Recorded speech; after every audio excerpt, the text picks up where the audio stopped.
Salut à vous et merci de nous retrouver pour Lorraine Matin. Au sommaire de ce mardi, cette question: qu'est-ce que la sophrologie? Quelles en sont les vertus? Quelles méthodes utiliser? Pour quel public? Réponse avec Brigitte Cholo, sophrologue diplômée de l'Institut de sophrologie de Paris. Bonjour et merci d'être avec nous ce matin. La chronique Vaudrois de ce mardi avec pour thème la résidence alternée. Quid de la pension alimentaire? Quelles sont les conditions requises pour ce mode de garde? Nous retrouverons une fois par mois Anne-Lise Bloch, avocate spécialiste du droit de la famille et de la succession, qui nous expliquera ce que dit la loi et tout en la matière. Bonjour Anne-Lise, merci d'être avec nous. Et puis dans l'édition de l'emploi, Katia Schmitt parlera de l'économie circulaire. Il s'agit de tout ce qui est récupération et valorisation de matériel, secteur créateur d'emplois. Mais tout de suite, voyons ce qui fait l'actu régionale avec Valérie Odile en duplex de Nancy. Bonjour Valérie. Bonjour. Alors, qu'est-ce qui fait la une ce midi? Eh bien, on va reparler de la fusion des régions, Laurence, puisque hier, le Conseil régional d'Alsace a majoritairement, à 92,7%, voté contre la fusion avec la Lorraine et la Champagne-Ardenne. Ce qui ne passe pas, c'est moins la Lorraine que la Champagne-Ardenne, mais tout ça, on en parlera tout à l'heure dans le journal. Merci Valérie. D'autres infos à développer? Oui, bien sûr, on va reparler des Mirabelles et on va faire un petit bilan puisque la récolte cette année était particulièrement généreuse. 10 000 tonnes de Mirabelles qui ont été récoltées, donc on en parlera encore tout à l'heure.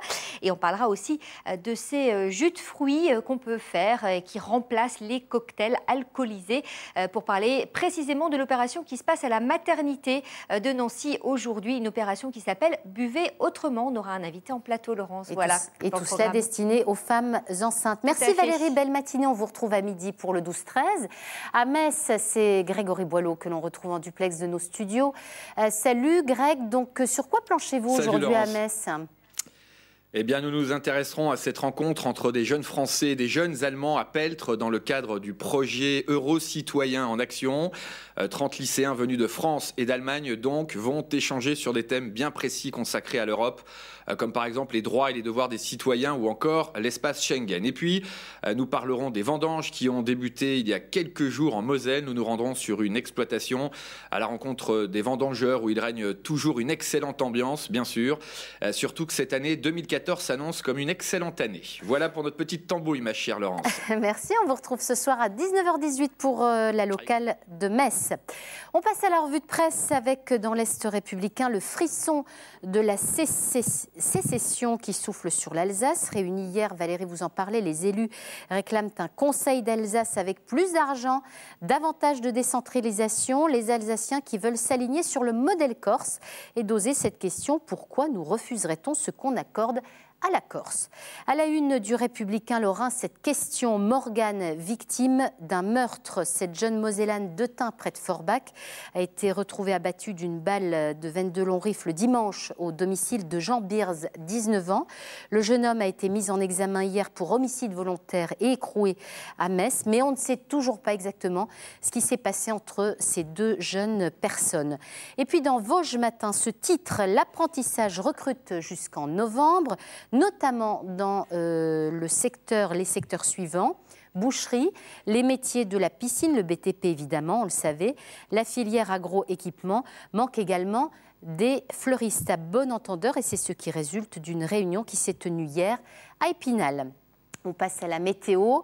Pas de faiblesse pour le soleil qui fanfaronne malgré le brouillard matinal. Tout l'après-midi dans un ciel d'azur, juste agrémenté par quelques cumulus et des bancs de nuages d'altitude. Et si le mercure remonte, il est freiné par une bise avoisinant les 20 km/h et doit se contenter d'un petit 19-18 degrés cet après-midi.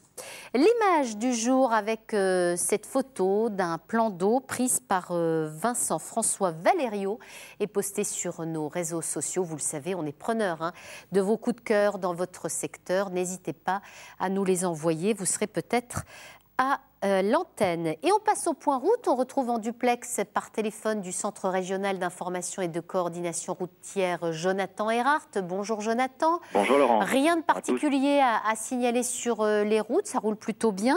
En revanche, des travaux sont en cours sur l'A30, sur la commune d'Ayange. Dites-nous tout. Oui, prudence sur l'autoroute A30 en Moselle, donc dans le cadre de travaux de réparation du viaduc de Hayange. Les travaux consistent en la réfection du terre-plein central et des chaussées. Les automobilistes ne se laisseront donc pas surprendre par ce basculement du sens de circulation Metz-Longwy sur le sens Longwy-Metz, des travaux qui sont prévus jusqu'au 27 octobre prochain.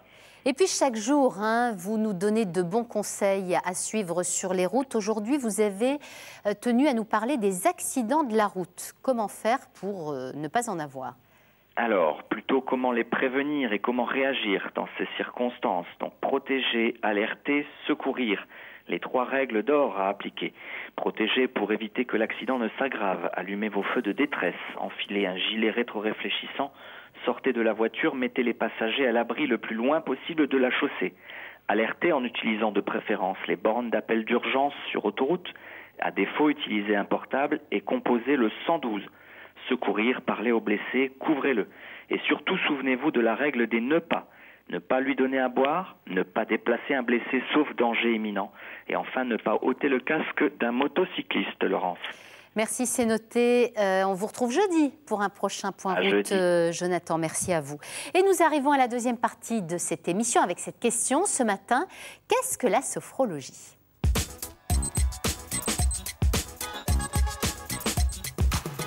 Et pour répondre à cette question, j'ai le plaisir de recevoir une sophrologue, Brigitte Cholot, diplômée de l'Institut de formation de sophrologie de Paris. Merci beaucoup d'être avec nous ce matin. Alors, si l'on devait donner une définition de la sophrologie, on pourrait dire que c'est une méthode de relaxation qui permet un mieux-être du corps et de l'esprit ? Tout à fait. Et en quoi consiste cette méthode précisément ? Donc c'est une méthode de relaxation basée principalement sur la respiration abdominale. Concrètement, comment vous faites ? C'est-à-dire profonde inspiration par le nez, on gonfle son ventre comme un ballon de baudruche. On imagine, déjà, on est déjà dans la visualisation. Une petite rétention d'air, on n'est pas en performance, donc selon ses possibilités.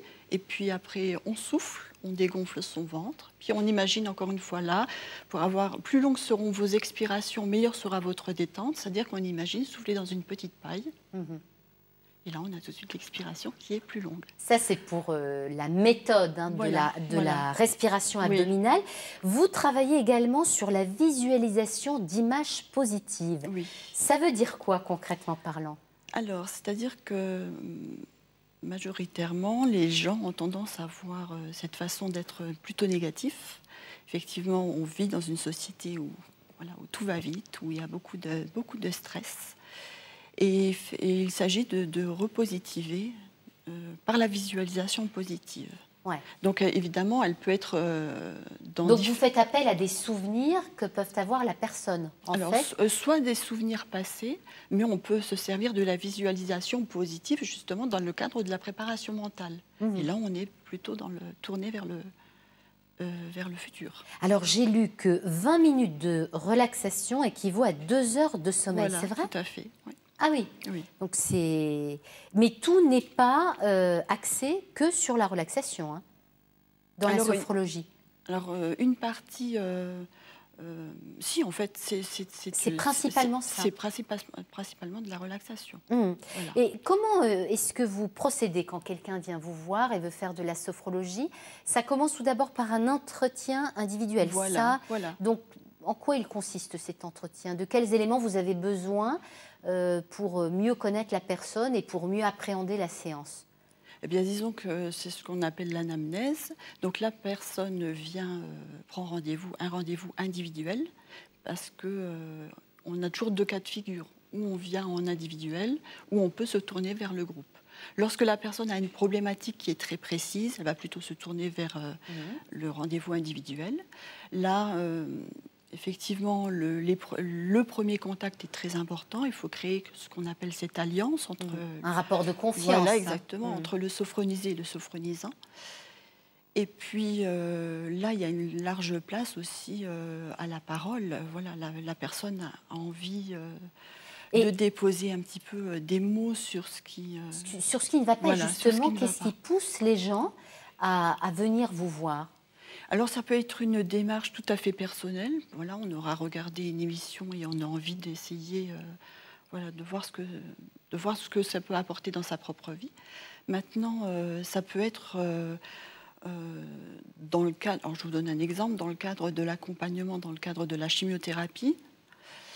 Et donc là, ça peut être le conseil de l'oncologue pour qui mieux préconise, appréhender la douleur, hein, c'est ça, dans exactement. l'accompagnement Voilà. d'une personne accompagner atteinte d'un voilà, cancer. dans le cadre de la douleur, et puis dans le cadre aussi mieux vivre justement cette période très difficile. Oui, qu'est la alors chimio. ça c'est pour un Ouais. public particulièrement voilà. particulier. Oui, oui, oui. Mais je dirais le D'autres. tout venant, hein, ça peut être une perte de confiance en soi, un mal-être, un sentiment de fatigue, c'est ça?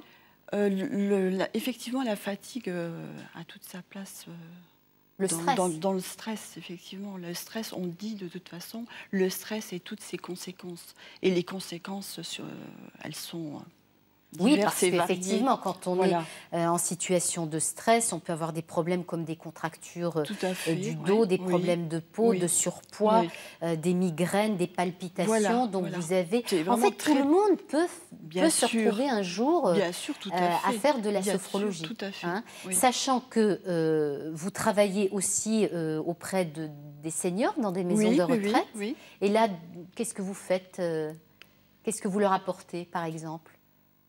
Alors là, ça peut être aussi la gestion de leur stress, puisque Ouais. de toute façon, même une personne âgée, elle a un stress. Le stress, c'est déjà s'adapter à toute situation, à une nouvelle situation.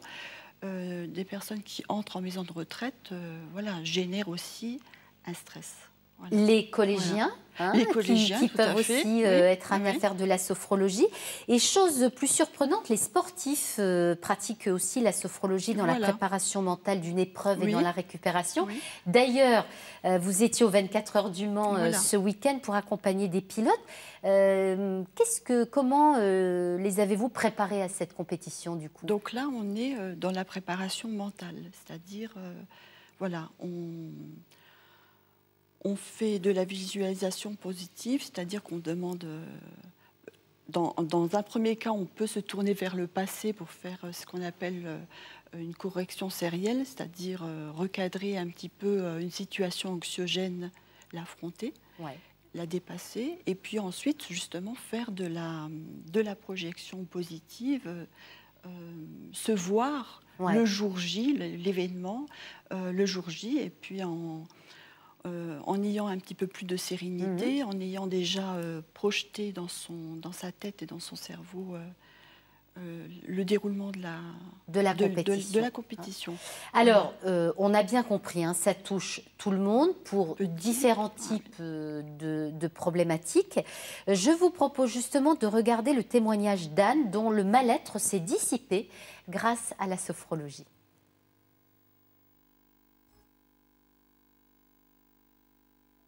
On va chercher tous les éléments perturbateurs, toutes les idées négatives, et on s'en débarrasse. J'avais un petit souci, on va dire, de gestion d'émotions. C'est-à-dire que voilà, j'étais plus jeune, j'ai perdu ma mère très tôt, et au lieu d'exprimer ma tristesse, j'ai tout gardé et rien n'est jamais sorti. Vous allez prendre une profonde inspiration par le nez en gonflant au maximum votre poitrine. Bloquez quelques instants. Et maintenant, soufflez.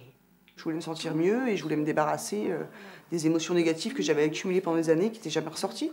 Et donc avec la sophrologie, ça a marché. J'ai ressorti mon côté noir et mon côté triste. Et je me sens très bien maintenant et je ne regrette absolument pas d'avoir fait de la sophrologie. J'ai fait 10 séances avec on va dire, c'était une séance tous les 15 jours qui durait à peu près une bonne heure et demie. Cette première séance, on n'a pas fait de sophrologie en elle-même. On a vraiment parlé de mon cas et de la séance d'après. Elle est revenue avec des exercices appropriés. C'était des exercices de respiration, donc c'était des exercices de relaxation. Relaxation dynamique. Lors d'une séance, vous avez un premier temps où vous avez donc les exercices dynamiques, et ensuite le second temps où donc Inès intervient. Et là, ça dure, on va dire, 15-20 bonnes minutes où je suis allongée. Et c'est donc la sophrologue qui vous induit sur, avec ses paroles sur la façon de se détendre. Voilà. Relâchez tous les petits muscles autour de vos yeux. C'est vrai que les effets se sont vus quasiment tout de suite, quoi. Prenez conscience que vos membres supérieurs sont maintenant détendus et relâchés. C'est quelque chose qui fait partie de ma vie maintenant et que j'utilise encore quotidiennement. La sophrologie m'aide à reprendre le contrôle en cas de stress. La veille d'un examen, par exemple. D'un examen où voilà, je fais des exercices de relaxation. Le matin même, avant de partir, je fais un petit peu de respiration abdominale. Et j'arrive à mon examen avec absolument pas de boule au ventre, pas de stress et complètement détendu. Depuis que j'ai fait la sophrologie, je relativise énormément les choses. Voilà, Maître Bloch, par exemple, ça vous pourriez faire de la sophrologie? Je pense qu'un certain nombre et d'avocats et de clients, aussi de nos clients, auraient tout intérêt à vous rencontrer, ça c'est certain. C'est vrai qu'apparemment, ça marche bien. Ah oui, les effets sont très rapides. Évidemment, la problématique en elle-même, elle est traitée sur une paire de séances. Combien de séances, justement, vous conseillez?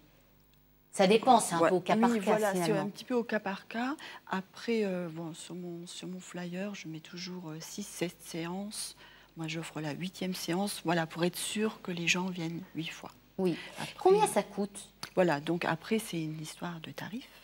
45 € la séance. En individuel? En individuel, voilà. En sachant que certaines mutuelles remboursent des séances de sophro. D'accord. Voilà. Alors, toute l'histoire, toute la problématique aussi, c'est de trouver un vrai sophrologue, si j'ose dire, et de distinguer les vrais défauts.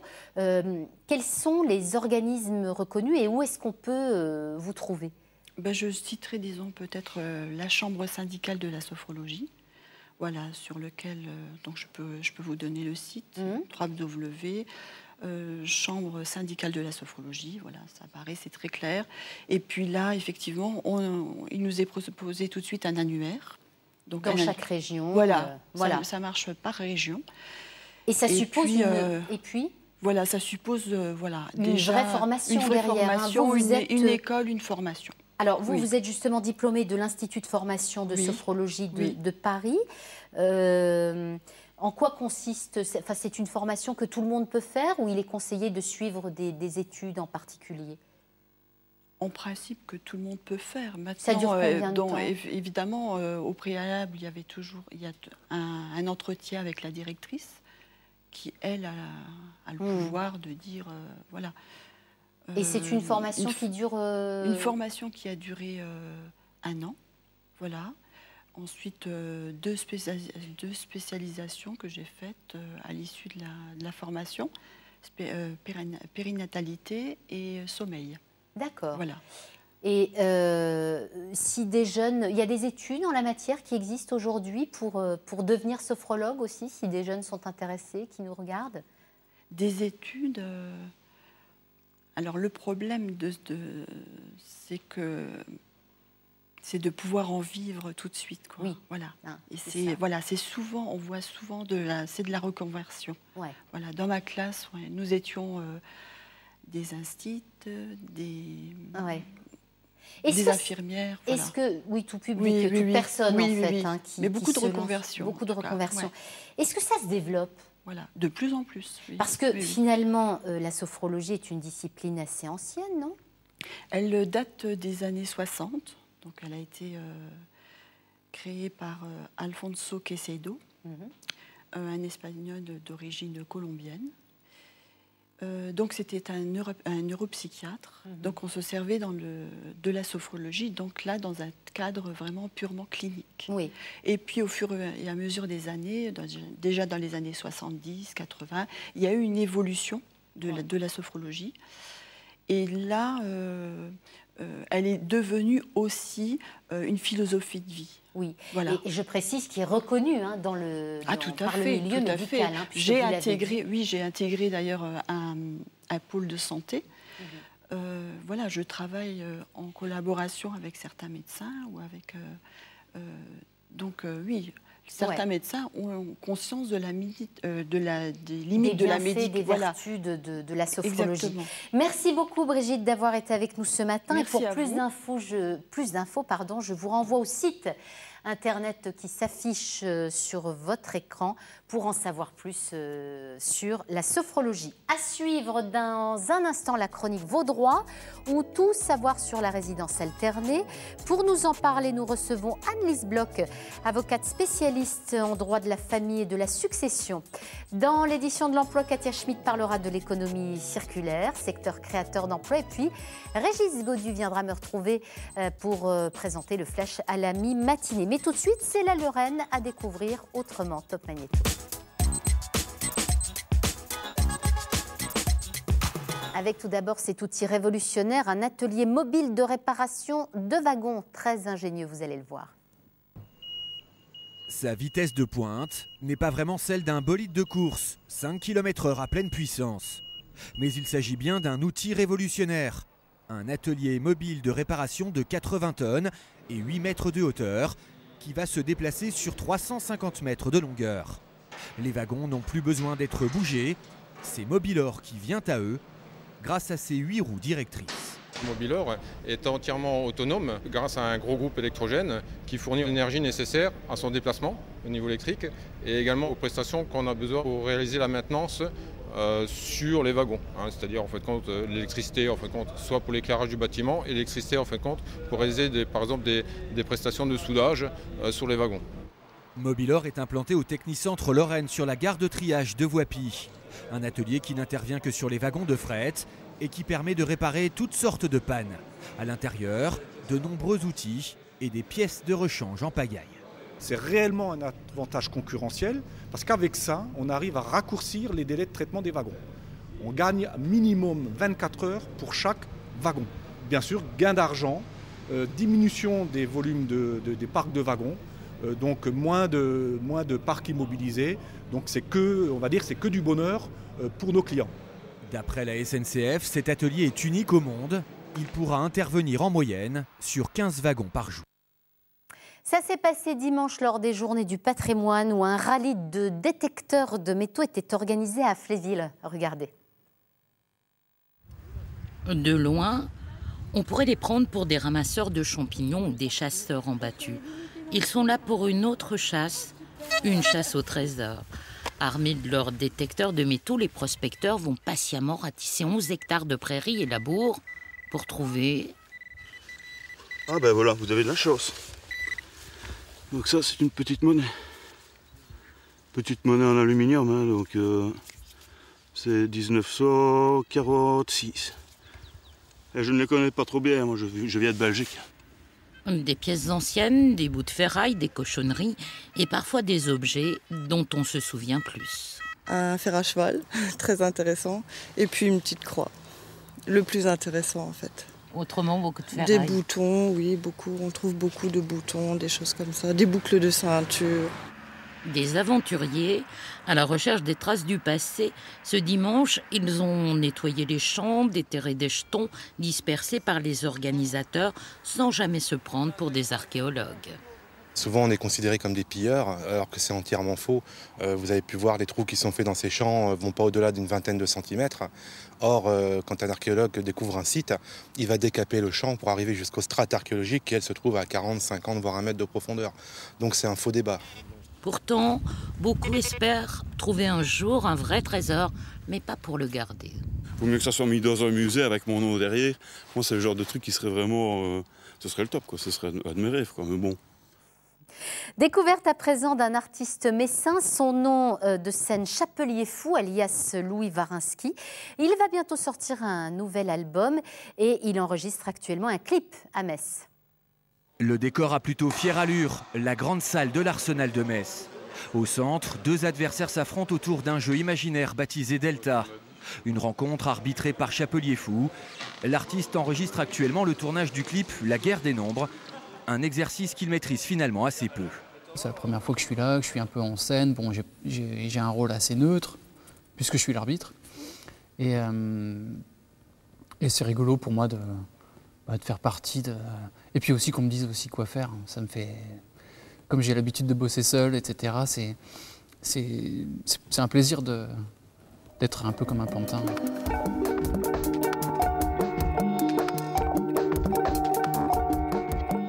Chapelier Fou, c'est avant tout Louis Varinsky, un artiste messin de 30 ans. Un son électro, accompagné régulièrement de guitare et de violon. Une marque de fabrique que l'on retrouvera sur son 3e album. La création a été un moment pour moi d'évasion, d'ouverture et de grande liberté, peut-être plus qu'avant. Et ce qui m'a laissé le loisir d'utiliser peut-être plus d'instruments, d'avoir un peu moins de contraintes et plus de vertige par rapport au champ des possibles. Et voilà, moi je le considère comme un album un peu plus accessible et moins grave que le précédent. Une nouvelle création qui s'accompagnera d'une tournée. Une vingtaine de concerts sont prévus en France, et notamment à l'autre canal de Nancy le 1er octobre et à la boîte à musique de Metz le 25 octobre. Autre rencontre à présent avec Lily Barrett, créatrice de mode, qui expose pour la première fois ses peintures dans sa ville natale, à Nancy. À partir du milieu des années 80 et pendant une vingtaine d'années, Lily Barrett faisait régulièrement parler d'elle dans les magazines de mode féminin. À 24 ans, elle avait inventé sa propre ligne de vêtements, Lilith. J'ai commencé en faisant de la fripe, c'est-à-dire en achetant des vieux tissus, avec une couturière. C'était vraiment l'époque très libre, je veux dire, voilà.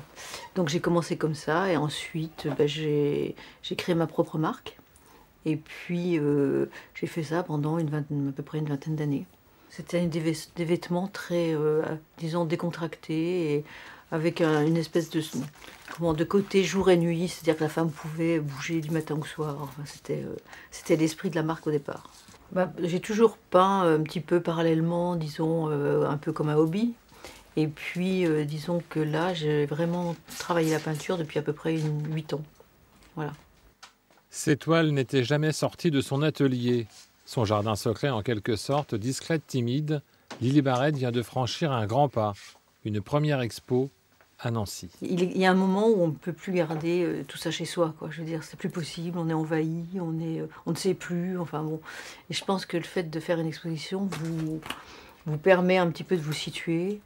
Et puis, c'est pas simple, je crois, parce qu'on s'expose. Et le jour du vernissage, j'aimerais être une petite souris. Et c'est l'heure de la chronique Vaudroin en ce mardi. Aujourd'hui, nous parlons de la résidence alternée.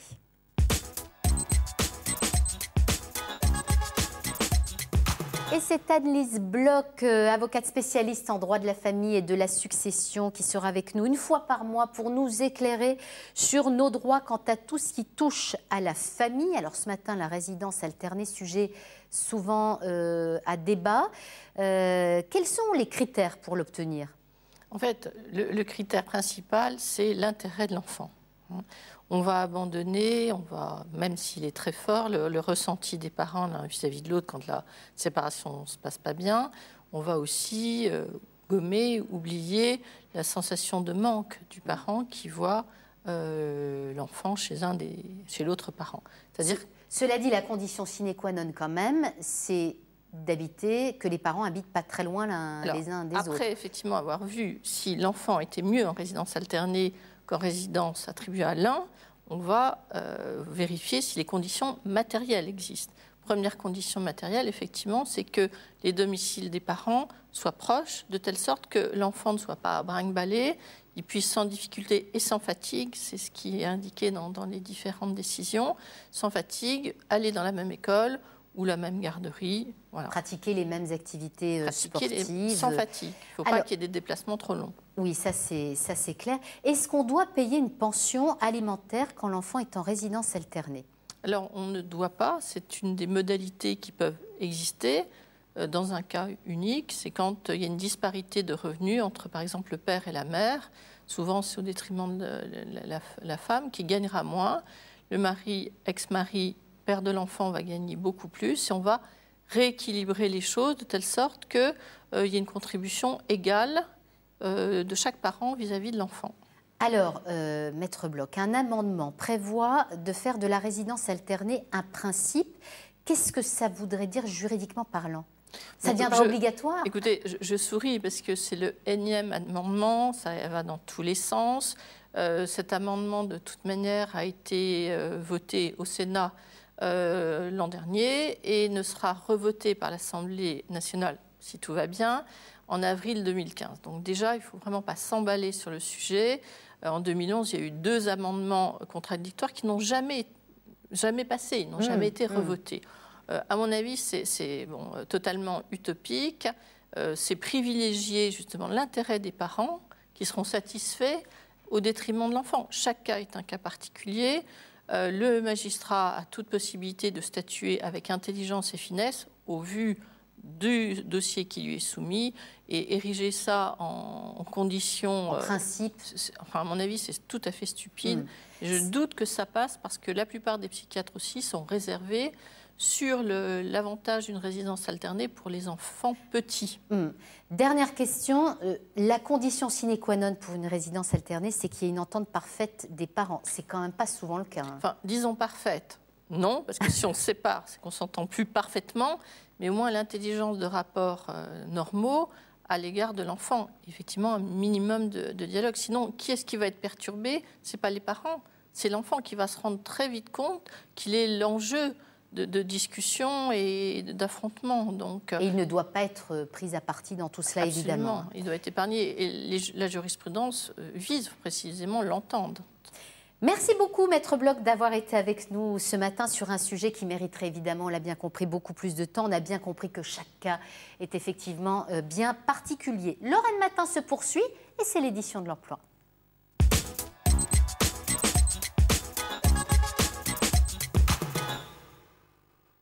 Et la suite de Lorraine Matin, c'est avec l'édition de l'emploi. Bonjour et merci à ceux qui viennent de nous rejoindre. La politique énergétique est un sujet qui s'inscrit dans l'air du temps. Aujourd'hui, nous allons nous intéresser en particulier à une démarche de développement durable, l'économie circulaire. Il s'agit en fait de la récup qui représente un possible levier économique, surtout lorsqu'elle s'accompagne de revalorisation. Pour en parler, nous recevons Émilie Bastiani-Gutlebert, qui est chef de projet Florange Écologie Industrielle et Insertion chez Valo, et Richard Marcelet, qui est correspondant économie circulaire à la DREAL, la Direction régionale de l'environnement, de l'aménagement et du logement de Lorraine. Bonjour, merci à tous les deux d'être avec nous. Richard Marcelet, tout d'abord, est-ce que vous pouvez nous donner une définition de l'économie circulaire pour le grand public ? Alors généralement, on parle d'économie circulaire en opposition à ce qu'on appelle l'économie linéaire. L'économie linéaire, ça consiste à partir de ressources naturelles et d'énergie, à produire des biens, à les consommer, et puis lorsqu'on ne les consomme plus, eh bien, on les jette. Ça, c'est l'économie linéaire, qui est le schéma traditionnel.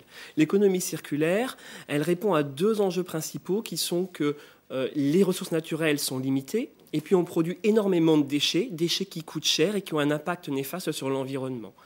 Donc l'économie circulaire va consister à produire des biens en utilisant moins de ressources naturelles et puis produire des biens qui ont une durée de vie qui est beaucoup plus longue.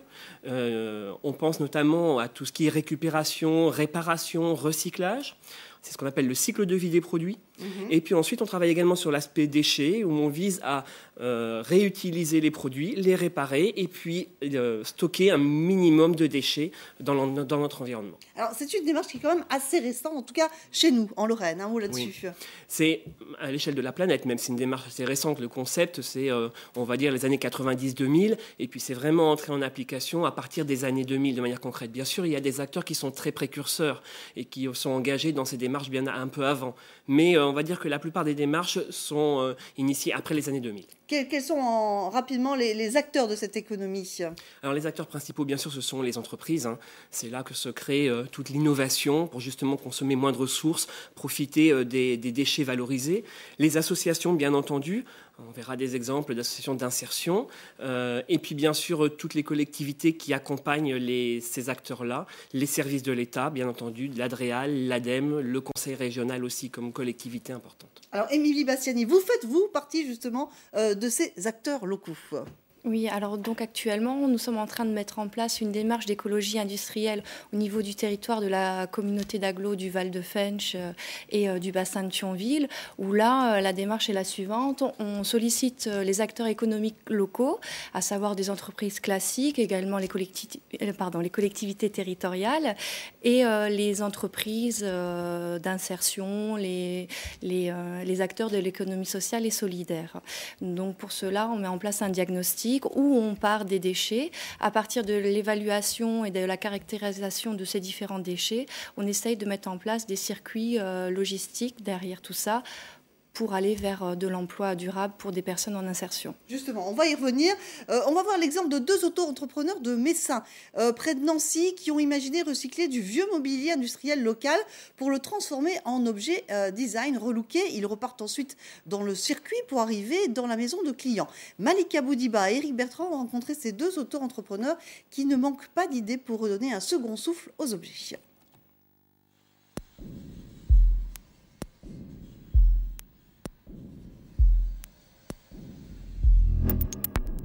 Pour beaucoup, ces objets seraient bons pour aller au rebut. Heureusement, il existe des gens comme Mathieu et Benjamin pour leur donner une nouvelle chance. Alors, il faut bien imaginer que les premiers meubles qui ont été construits ont été construits à partir de matières premières nobles, c'est-à-dire du laiton, du cuivre massif, de l'acier massif. Et tous ces meubles-là étaient faits dans une logique, on va dire, de durée. C'était des meubles qui étaient faits pour durer une vie, voire deux. Alors que maintenant, c'est vrai qu'on est plus dans une logique d'obsolescence programmée avec des meubles qui sont démontables, que vous allez remonter, que vous allez redémonter, mais que vous ne pourrez plus remonter. Alors on est vraiment dans une démarche intellectuelle, on va dire, différente entre ce qui se passait au début du siècle et ce qui se passe maintenant.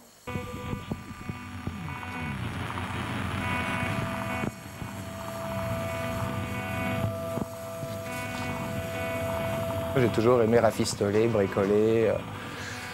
Voilà, ça m'a toujours bien amusé de redonner un peu vie aux choses, quoi.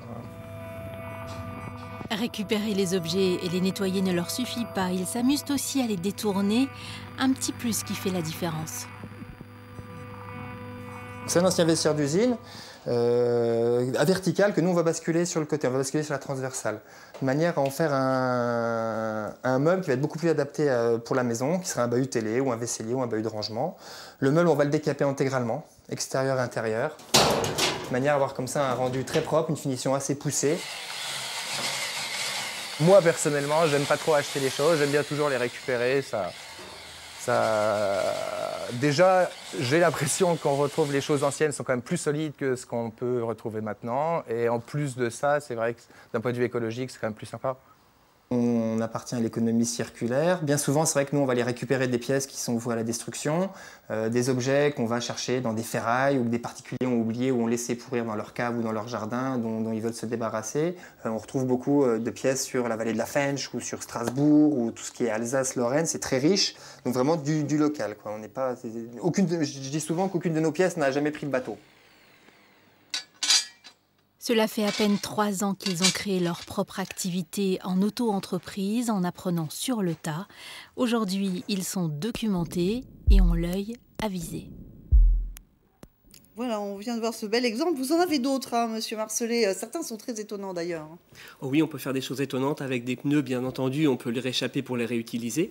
Mais ensuite, on peut réutiliser les pneus pour faire tout simplement des sols de salles de sport ou de salles d'espace de loisirs. D'accord. Alors, Émilie Bastiani, vous l'avez dit, ça permet aussi de créer de l'emploi via l'insertion. On peut donner là aussi des exemples très concrets. Florange Écologie industrielle et insertion, donc a pour vocation à moyen court terme de créer une dizaine de postes d'insertion avec 4 encadrants. Voilà. Et également donc partir. Là, on a une image d'un trophée que vous avez apporté. On peut en dire un mot peut-être. On le voit à l'antenne. Alors ce trophée, c'est le résultat en fait de cartes cadeaux collectées auprès de grands hypermarchés. Donc, ne sachant que faire de toute cette masse de plastique, nous avons donc récupéré ces cartes. Elles ont été triées, collectées donc par des personnes en insertion. Il y a eu un travail de création artistique qui a été fait, donc qui a été l'occasion de créer ce trophée. Et aujourd'hui, on est en train de travailler avec des laboratoires de recherche lorrains pour mettre en place une nouvelle matière première de recyclage à partir de ces cartes cadeaux collectées.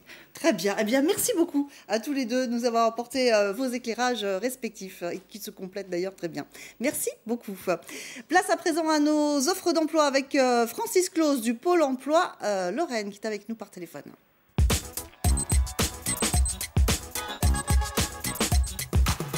Bonjour Francis, vous avez tout d'abord un poste d'employé polyvalent de libre service à nous proposer. On vous écoute. Oui, c'est un CDI à Moyen-Moutier. Vous travaillerez en autonomie sur plusieurs rayons. C'est vous qui passerez les commandes, vous utiliserez un transpalette électrique et vous aurez un peu de manutention à faire. Vous effectuerez 26 heures de travail par semaine. On vous demande d'avoir impérativement 2 ans d'expérience sur un poste identique et le salaire horaire, lui, est de 9,53 €. Autre poste, celui de conseiller commercial, Francis. Oui, conseiller commercial sédentaire en CDI à Épinal. Vous serez rattaché au responsable commercial. Vous assurez la promotion et la vente de services auprès d'une clientèle de particuliers. Dès l'intégration dans l'entreprise, vous bénéficierez d'un programme de formation afin de gagner en efficacité. Vous devez être sensible à l'univers du sport.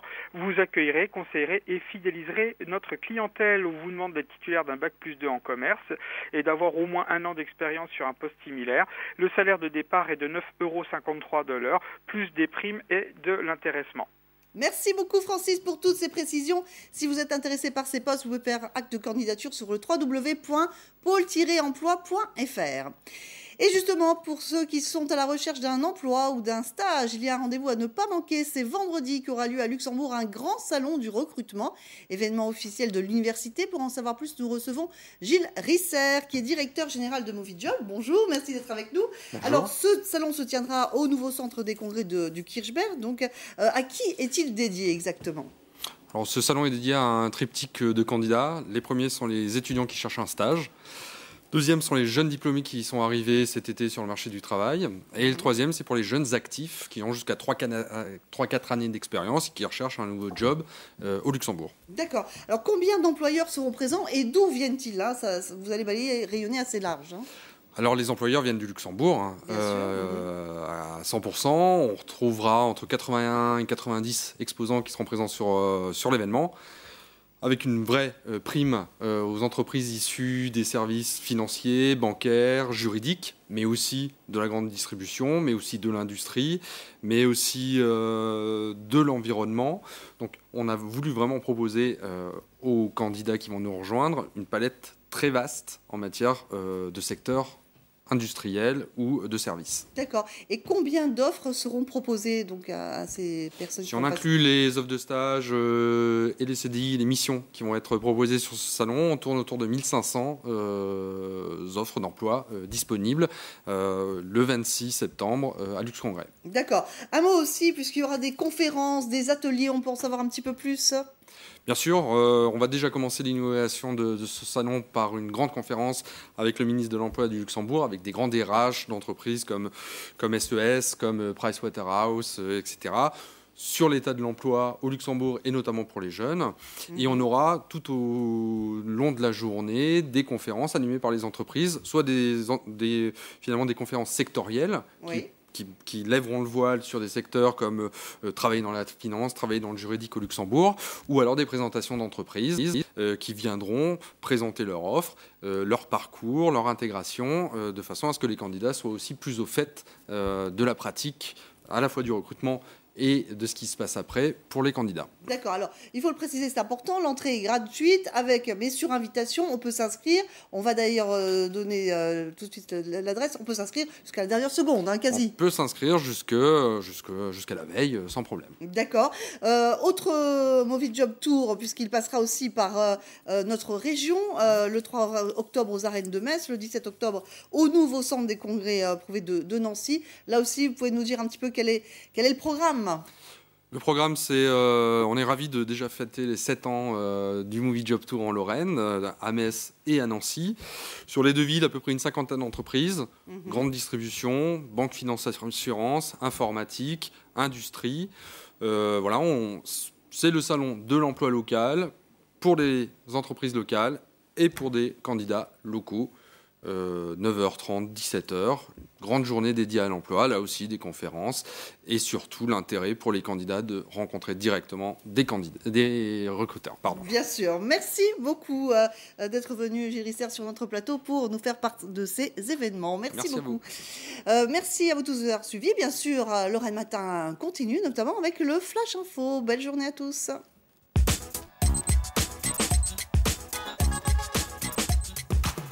Oui, et c'est Régis Gaudieu qui vient de me retrouver sur le plateau. Bonjour Régis. Bonjour. Alors, on reparle de la fusion des régions et le nom alsacien. Eh oui, car le Conseil régional d'Alsace a voté à 92,7% à la délibération disant non à une fusion à 3, c'était hier, et propose comme alternative la création d'un Conseil d'Alsace. Daniel Léonard, Juliette Rocher. 38 voix pour, 3 contre, des élus FN. Une séance éclair. Le Conseil régional a donc dit non à une écrasante majorité à une fusion de l'Alsace avec la Lorraine et la Champagne-Ardenne, et surtout oui à un Conseil unique d'Alsace. Dès l'ouverture des débats, Philippe Richert avait clairement défini l'enjeu. C'est que si on ne fait pas le Conseil d'Alsace, c'est Alsace, Lorraine, Champagne-Ardenne. Je veux juste remettre chacun devant ses responsabilités. Seul le groupe socialiste proposait un amendement à la délibération, défendant d'abord une fusion de l'Alsace avec la Lorraine. Un amendement rejeté. Du coup, la plupart des socialistes n'ont pas pris part au vote. Cette grande région avec Champagne-Ardenne, on est absolument contre. C'est clair et net, c'est inacceptable. Mais nous pensons en revanche que le président Richert abandonne un peu vite l'idée du rapprochement avec la Lorraine, qui serait par contre très utile, notamment au plan du développement économique, de l'emploi, du transfrontalier. Philippe Richert, lui, est satisfait du résultat du vote. Pour lui, le gouvernement a désormais la possibilité de rectifier le tir. C'est une alternative que nous proposons au gouvernement pour sortir par le haut, pour tout le monde, parce que nous savons bien que le gouvernement ne pourra pas remettre en cause, lui, la décision de l'Assemblée nationale, qui est de nous amener vers cette grande région 2 fois la Belgique, à savoir Alsace-Lorraine, Champagne-Ardenne. Prochaine étape pour les élus, la grande manifestation prévue le 11 octobre prochain. L'occasion de tester aussi l'adhésion des Alsaciens au Conseil unique. Et puis Régis, le loup a encore sévi dans la Meuse. Oui, à Baudrémont, le loup s'en est pris à une brebis de l'élevage de Cyril Weiss, cet éleveur qui enregistre ainsi sa 6e attaque tout de même. Et puis les pompiers sont en grève. Oui, la colère chez les sapeurs-pompiers de Moselle qui étaient en grève hier. Les détails avec Séverine Dangin et Yves Kreidel. Déjà, les propositions du SDIS, on considère qu'ils soient insuffisantes. Ils n'ont pas l'intention de renoncer à leurs revendications. Les sapeurs-pompiers professionnels de la Moselle sont en grève et entendent bien aujourd'hui exprimer leur ras-le-bol. Ça fait des années qu'on nous rabâche des restrictions budgétaires, qu'on fait des économies sur les personnels, sur la carrière des agents, sous prétexte de restrictions budgétaires. Et puis là, le président du Conseil général nous annonce dans la presse un excédent budgétaire de 8 millions d'euros. C'est 15% du budget, quasiment 15% du budget, c'est énorme. Les syndicats demandent donc aujourd'hui le recrutement immédiat en Moselle de 50 sapeurs-pompiers professionnels pour compenser un sous-effectif. En 2005 jusqu'à ce jour, on est passé de 60 000 à quasiment 100 000 interventions dans l'année. Et ça, sans aucun poste supplémentaire chez les sapeurs-pompiers professionnels. Il faut savoir que désormais, même si on habite au centre-ville de Metz, rien ne vous empêche un jour d'être confronté où vous allez avoir des pompiers de Hagondonge qui vont venir. Pourquoi ? Parce que toutes les ambulances de Metz sont déjà sollicitées. Des délais d'intervention rallongés, inacceptables pour les syndicats qui ont déjà déposé un nouveau préavis de grève pour le 30 septembre prochain. La direction n'a quant à elle pas souhaité s'exprimer. Régis, un mot de foot pour finir ? Oui, je sais que vous les aimez beaucoup, Laurence. La SNL accueille Tours ce soir pour le compte de la 8e journée de Ligue 2. Coup d'envoi du match à 20h55. C'est tout pour aujourd'hui ? C'est tout pour aujourd'hui. Ben vous voyez, vous me disiez que vous n'aviez pas assez de temps, mais finalement vous en aviez pas mal. J'ai suivi les conseils de la sophrologie, je suis zen. Tout va bien. Oui, alors la super zen. Attention à vos pieds. Merci, oui, Régis. Merci. On vous retrouve ce soir à 19h pour le 19 ans en Lorraine. Quant à nous, on se retrouve évidemment jeudi avec cette question. Réchauffement climatique, doit-on s'attendre au pire ? Nous recevrons Serge Kluska, climatologue à Météo France, alors que vous le savez, une marche mondiale a été organisée pour lutter contre le le réchauffement climatique ce dimanche. Et puis dans l'édition de l'emploi, Katia Schmitt nous parlera du métier de paysagiste. Quelle formation suivre? Qu'existe-t-il dans la région? Quelles sont les écoles où on peut aller? Voilà pour l'édition de l'emploi. Merci à vous de nous avoir suivis ce matin. Je vous souhaite une belle journée, qu'elle vous soit douce, agréable. On se retrouve jeudi à 9h50. Ciao!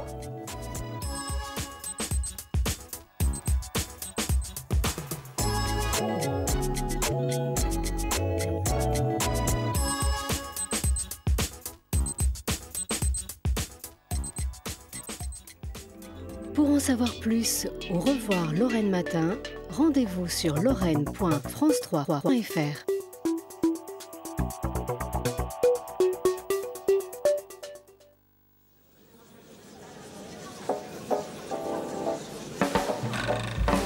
Bonsoir mes petits amis. Oh, que le ciel brille, patron. Festival BD de Marly. Exposition, séance de dédicaces avec des créateurs venus de toute l'Europe, conférences, animations, du 30 septembre au 5 octobre à Marly. Le voilà, le voilà!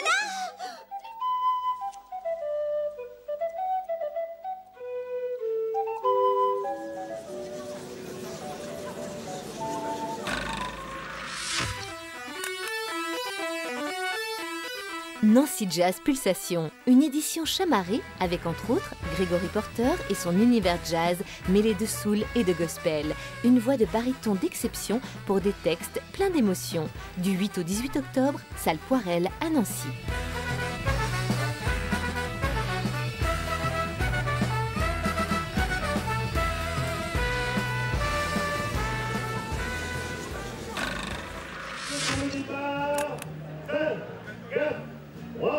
Troisième édition des Foulées de Lambani, une course à pied à allure libre de 500 à 9000 mètres, familiale et conviviale. Une toute nouvelle épreuve cette année, réservée uniquement aux féminines sur une distance d'environ 7000 mètres, le 28 septembre à Écourt.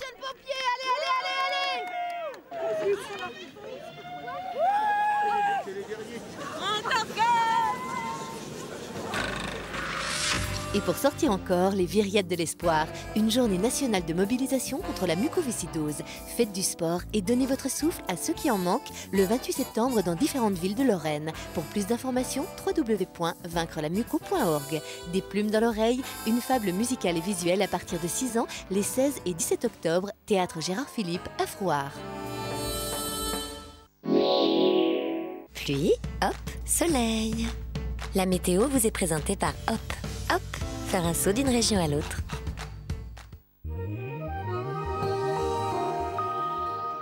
Bonjour à tous, c'est avec un beau retour d'anticyclone que nous démarrons ce premier jour d'automne. L'ambiance au petit matin est généralement frisquette, un brin brumeuse. Après dissipation de ces grisailles matinales, le soleil peut s'exprimer pleinement.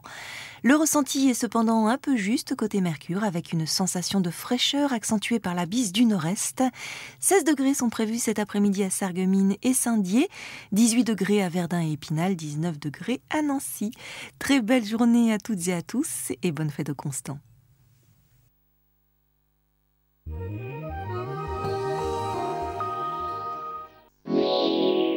Pluie, hop, soleil.